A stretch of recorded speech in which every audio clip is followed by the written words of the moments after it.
नमस्कार दोस्तों, स्वागत है श्रीमद् भगवद गीता के नेक्स्ट एपिसोड में।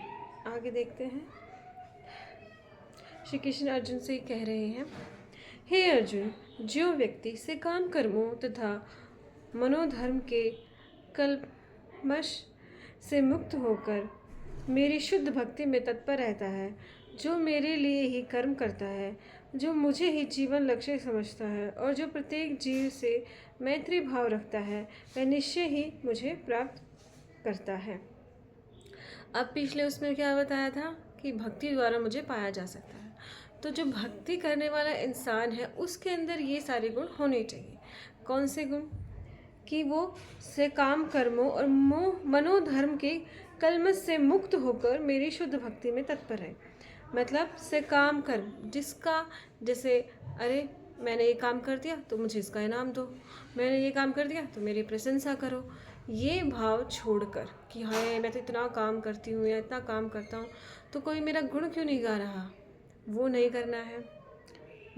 मनोधर्म के कलमश से मुक्त होकर जो हमारे मन में चलता रहता है कि अरे मुझे ये करना है, ये मेरा है, वो मेरा है, तो जब आप मैं का चीज़ का छोड़ दे दो, फिर आप सोचते हो कि हाँ मुझे अपना 100% कैसे देना, उसके लिए मुझे ये काम करना चाहिए, मैं समाज के लिए क्या कर सकती हूँ, या ईश्वर ने मुझे किस उद्देश्य से ये जन्म दिया है, वो उद्देश्य क्या मैं पूरा कर पा रही हूँ, कर पा रहा हूँ। ये सब सोच के अगर हम कर्म करते हैं तो हम शुद्ध भक्ति है हमारी, तो हमारी शुद्ध भक्ति हो जाएगी, राइट। जो मेरे लिए ही कर्म करता है, जो ईश्वर के लिए ही कर्म। हाँ, अब मैंने वही बोला ना कि हम सब जो भी काम कर रहे हैं वो हमें क्या सोच के करना है कि मैं ईश्वर के लिए कर रहा हूँ, राइट। कई बार ये हो जाता है ना, जो घर का सदस्य हो जाता मेन, जो खाना कमा खिलाता है, राइट, वो बोला कि मैं तुम्हारे लिए तो कमा रहा हूँ। तुम हमारे लिए नहीं कमा रहे हो भाई, तुम्हारा जो टैलेंट है तुम उसका यूज़ करके सेवा कर रहे हो।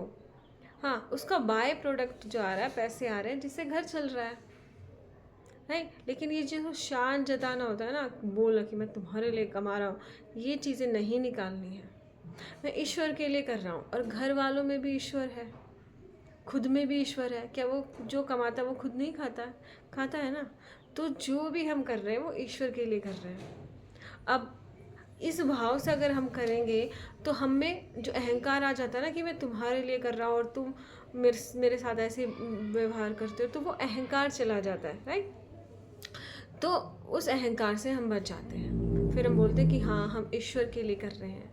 फिर बच्चे जो पढ़ाई कर रहे हैं, मैं तो आपके लिए पढ़ रहा हूँ, तो नहीं, मैं ईश्वर के लिए पढ़ रहा हूँ।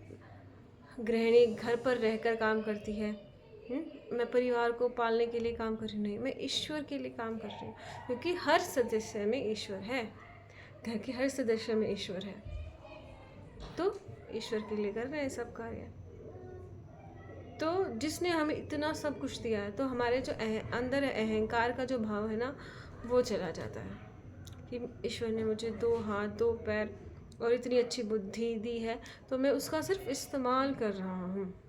इस भाव से हमें काम करना है, राइट। लेकिन इसका मतलब ये नहीं है कि आप उन लोगों के लिए भी काम करते रहो जो आपसे नफरत करते हैं, राइट। उनके लिए नहीं करना है हमें। उसके लिए बताया है कि जो आपसे नफरत करते हैं, उनके प्रति कैसा व्यवहार करना है, उन्हें इग्नोर करना है बस हमें, राइट। जैसे एक इंसान शराब पीता रहता है सारा दिन, तो उसका भला अगर हम करेंगे तो वो शराब पी के कल किसी बेटी का रेप कर लिया, किसी को छेड़ दिया, तो वो गलत है। तो हमें जो गलत लोग हैं, राइट, ये सही वर्ड होगा नफ़रत की जगह, जो गलत काम करते हैं उनके लिए हमें कुछ नहीं करना है। जैसे वो आतंकवादी था जिसने ताज पे हमला किया था, मुंबई हमलों में, वो पकड़ा गया और उसको जेल में बिठा के बिरयानी खिला रहे हैं। नहीं, वो भी तो इंसान है। और उसने कितने इंसानों को जान से मार डाला, वो तो क्या इंसान ही नहीं थे। तो जो ऐसी चीज़ें हैं उनके लिए हमें कुछ नहीं करना है, ऐसे लोगों के लिए हमें कुछ नहीं करना है। लेकिन हाँ, हमें अपने मन में द्वेष भी नहीं रखना है उनके प्रति। समान भाव, द्वेष प्रेम कुछ नहीं रखना है, सब समान भाव रखना है कि हाँ बस जैसे ईश्वर रखते हैं ना, अगर पाप किया तो पाप की सज़ा, अगर पुण्य किया तो पुण्य का अच्छा फल। बस यही हमें अपनाना है। किसी ने गलत काम किया है तो उसके लिए सज़ा, और जिसने अच्छा कार्य किया है उसके लिए इनाम। लेकिन ये क्या है कि भाई किसी ने किसी की जान ले ली, राइट। लेकिन ऐसा नहीं है कि आपको किसी ने बुरा बोल दिया तो अरे तूने तो पाप कर दिया, अब मैं तुझे दंड दूँ। ऐसा नहीं करना है, राइट। तो उसे हमें समझाना है, या फिर ये चीज़ ना अपने ऊपर भी लागू हो जाती है। जैसे हमने अगर किसी को बुरा बोल दिया तो क्या हम खुद को दंड दे रहे हैं? नहीं दे रहे ना, हमने खुद को भी माफ़ कर दिया ना कि अरे मैं गुस्सा तो नहीं करना चाहता था लेकिन कर दिया, मैं मारना तो नहीं चाहती थी लेकिन मैंने मार दिया। तो उस समय अगर आप अपने आप को सज़ा नहीं दे रहे हैं तो आप दूसरे को भी नहीं दे सकते हो, राइट। लाइक जो पर्सनल अटैक्स होते हैं ना, पर्सनल जो हमें किसी से कुछ मिल रहा है, बुरा व्यवहार मिल रहा है, तो उसको हमें माफ़ कर देना है। लेकिन जो सामाजिक चीज़ें हैं उनके लिए माफ़ करना फिर समाज में एक गलत उदाहरण जाता है, वो हमें नहीं करना है। जैसे समाज में कुछ भी गलत होता है तो उसे माफ़ नहीं करें, क्योंकि एक को माफ़ कर दिया फिर दूसरा बोले अच्छा इसने तो इतना गंदा काम किया था फिर भी इसको माफ़ कर दिया, लोग इससे बात कर रहे हैं। तो वो भी क्या करेगा, मैं भी बुरा काम कर लेता हूँ, मुझे अच्छा काम करने की क्या ज़रूरत है। तो उससे जो है ना गलत प्रभाव पड़ता है। लेकिन जैसे आप परिवार में हो, आपको किसी ने कुछ बोल दिया गुस्से में आके बुरा, तो उस समय हमें उन्हें माफ़ कर देना है, राइट। ऐसी चीज़ों पे ये चीज़ें आपको धीरे धीरे खुद ही पता चल जाएंगी। जैसे जैसे आप ईश्वर भक्ति में आरूढ़ होंगे ना, तो ईश्वर खुद आपको वो दिमाग में वो ज्ञान दे देते हैं कि नहीं रुको, यहाँ पर तुम्हें ये करना है। खुद के अंदर से वो चीज़ें आएंगी, राइट। और कई बार नहीं आ पाती तो उसके लिए हम ये चीज़ें पढ़ते हैं। जैसे गीता में ही था कि मूर्ख इंसान को सीधे मना नहीं करना है कि तुम ये गलत काम मत करो, उसे किसी दूसरे तरीके से समझाना है। तो ऐसी ऐसी परिस्थितियाँ आती हैं, जैसे कोई हमारा अपमान कर देता है तो क्या करें। तो ये सारे हमारे आध्यात्मिक बुकों में लिखा हुआ है और वैसा ही हमें करना चाहिए। और एक बार भक्ति में आ गए तो फिर जैसे गायत्री मंत्र का जाप करते हैं तो उसमें तो उसके अर्थ में तो लिखा ही है ये कि हमें सद्बुद्धि दीजिए। तो ईश्वर आपको सद्बुद्धि दे देते हैं, किस परिस्थिति में कैसे व्यवहार करना है वो आपको आ जाएगा, राइट। देखते हैं, जो मुझे ही जीवन लक्ष्य समझना है, अब ये जीवन लक्ष्य ईश्वर को समझना है, राइट। कैसे समझना है?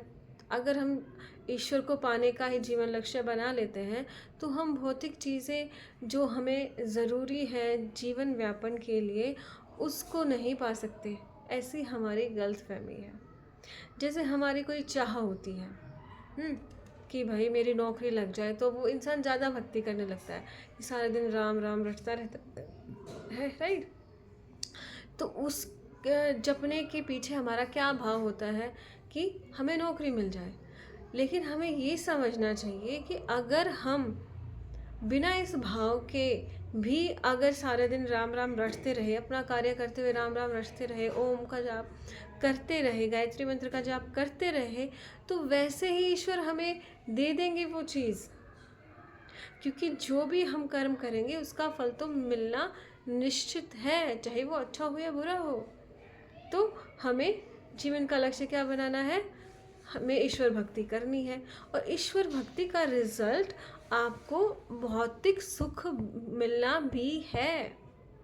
हाँ, उसके साथ आपको पुरुषार्थ भी करना है, राइट। फॉर एग्जाम्पल, जैसे आपको IAS ऑफिसर बनना है तो उसके लिए आपको क्या करना है? पढ़ाई भी करनी है, साथ में ओमकार का जाप भी करना है या गायत्री मंत्र का जाप भी करना है।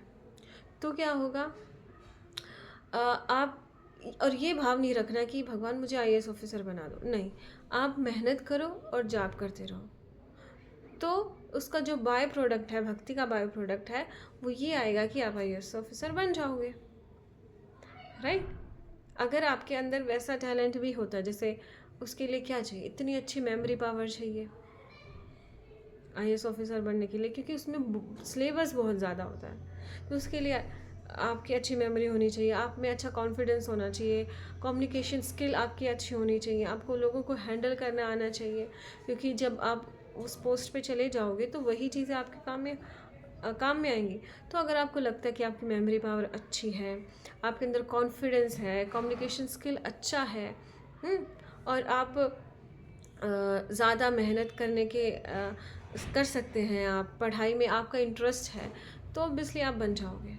तो उसमें हमें भाव नहीं रखना है ये कि मुझे ये दे दो भगवान, प्लीज़ प्लीज़ प्लीज़ प्लीज़, नहीं। आप बस आपका कर्तव्य मान के आप ईश्वर का जाप करते रहिए, तो उसका बाय प्रोडक्ट ऑब्वियसली आपको जो भौतिक सुख चाहिए वो आपको ज़रूर मिल जाएगा, क्योंकि ईश्वर ने ही खुद कहा है जो भी तुम कर्म करोगे उसका फल मिलना निश्चित है।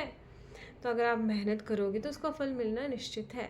लेकिन गड़बड़ क्या होती है, हम मेहनत तो कम करते हैं और हमें फल ज़्यादा चाहिए,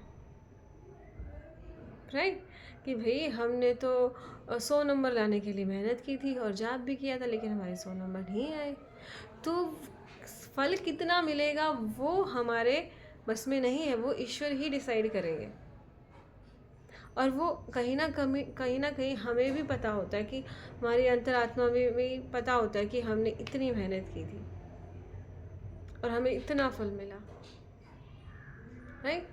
आजकल क्या है ना, हम इन लोगों से इन्फ्लुएंस हो जाते हैं कि अरे वो तो बहुत कम पढ़ता था और उसका तो हो गया। तुम्हें क्या पता वो कब सोता है कब उठता है, हैं? वो जो हमें दिखता है वो सारा पूरा सच थोड़ी ना है, राइट। कई बार हम ये देख लेते हैं अरे वो तो इतना अच्छा इंसान था, उसके साथ इतना बुरा हो गया। भाई रात को वो क्या करता है, हैं? कितने बुरे कर्म करता है, अगर वो छुप छुप के बुरे कर्म करता है तो तो हमें 100% किसी के बारे में नहीं पता होता, लेकिन हमें अपने बारे में पता है। तो इसलिए अपना कंपैरिजन किसी और से नहीं करना है कि उसने तो कम मेहनत की थी, उसने ज़्यादा मेहनत की थी, हाय उसके साथ बुरा हो गया, हाय उसके साथ भला हो गया। हमें नहीं पता है, हम 24 घंटे सीसीटीवी कैमरा लगा के नहीं रखते हैं उसके सर के ऊपर, और उन्हीं चीज़ों को हम अपने साथ कंपेयर कर लेते हैं। तो ये सब गलत है। इसलिए अपने जीवन का लक्ष्य, अगर आपने ईश्वर की भक्ति को बना लिया तो आपको भौतिक सुख मिलेगा ही मिलेगा, इसमें कोई दो राय नहीं है, अगर आप उसके साथ मेहनत भी करते हो तो, राइट। क्योंकि अगर आप मेहनत नहीं करोगे तो ईश्वर को क्या पता चलेगा कि किस फील्ड में आपको भौतिक सुख चाहिए, राइट। जैसे मैं भक्ति करती हूँ और जिस लक्ष्य को मुझे पाना है उसके लिए मेहनत ना करूँ, बस नॉर्मल जीवन जीती रहूँ, खाओ उठो बैठो घर का काम करो, खाओ पियो और सो जाओ। अब इसमें क्या है, इसमें मैं भक्ति कर रही हूँ तो ईश्वर को लग रहा है ये तो नॉर्मल लाइफ जी रही है, बस इसको जो परिवार है ये जी रही है उसमें इसको सुख चाहिए, बस घर में सुख शांति चाहिए बस। तो फिर वही करेंगे। अगर मैं ये सारे काम करते हुए कुछ और कार्य करूँ, जैसे मैं अपनी हेल्थ पे ही ध्यान दे रही हूँ, या मैं पेंटिंग कर रही हूँ कि मुझे बहुत बड़ा पेंटर बनना है और उसके लिए मैं दिन में 5-6 घंटे पेंटिंग की प्रैक्टिस कर रही हूँ, तो ईश्वर को पता चलेगा ना कि बच्चा इतना मेहनत कर रहा है तो मतलब इसको पेंटर बनना है, राइट। लेकिन मैं मन में तो सोच लूँ मुझे पेंटर बना दो, मेहनत में बस दिन में एक पेंटिंग कर ली और अपना नॉर्मल जीवन जी रही हूँ, तो फिर भगवान को क्या लगेगा कि इसका नॉर्मल शौक है बस पेंटिंग करना, इसलिए इतनी मेहनत कर रही है।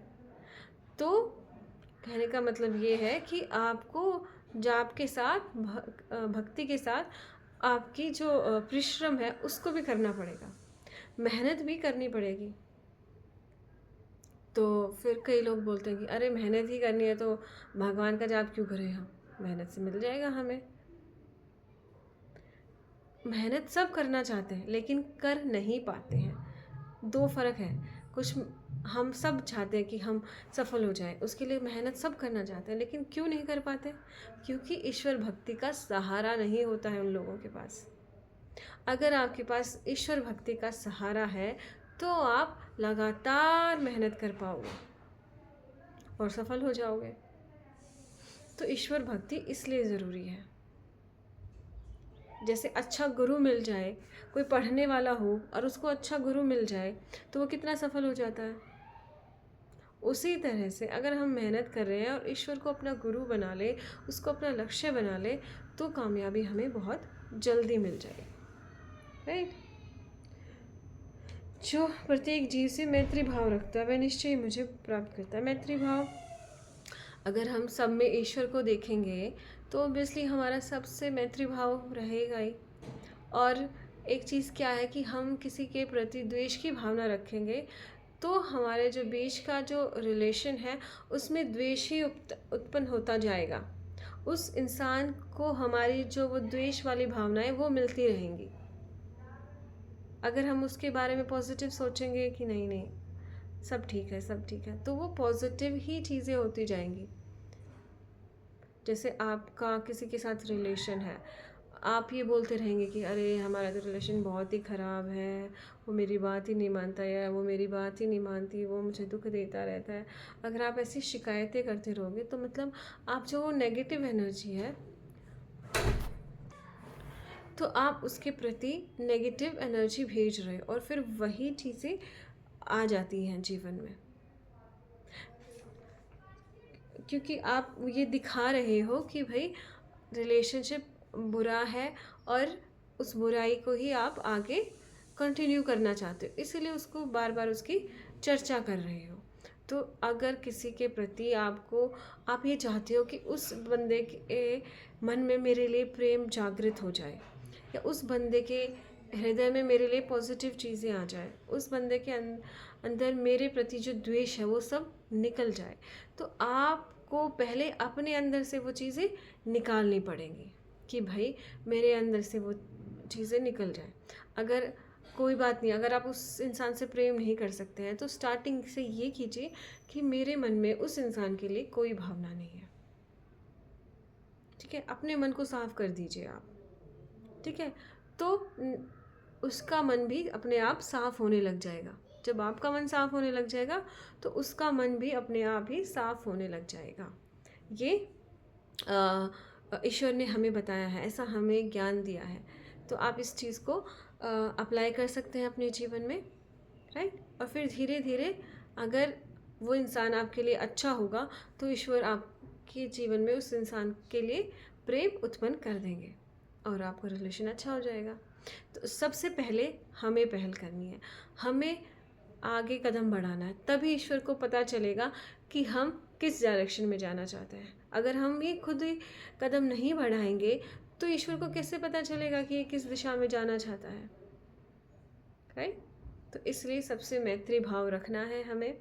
हाँ, जो बुरे लोग हैं, आतंकवादी हैं जैसे, उनको हमें इग्नोर करना है।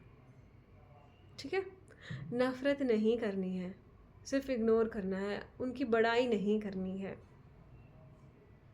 राइट। क्योंकि एक आतंकवादी को मारना, गोली से उड़ाना ठीक है, लेकिन उसे सुधारना और भी बेटर हो सकता है।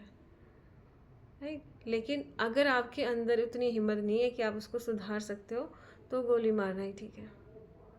लेकिन ईश्वर यहाँ क्या कह रहे हैं, आपके अंदर मैंने इतनी ताकत दे रखी है कि आप उसको सुधार सकते हो, लेकिन जब तक वो शक्ति हम अपने अंदर नहीं ला रहे हैं तो उस चीज़ को हम नहीं कर सकते। राइट। तो आज के लिए इतना ही। बहुत बहुत धन्यवाद।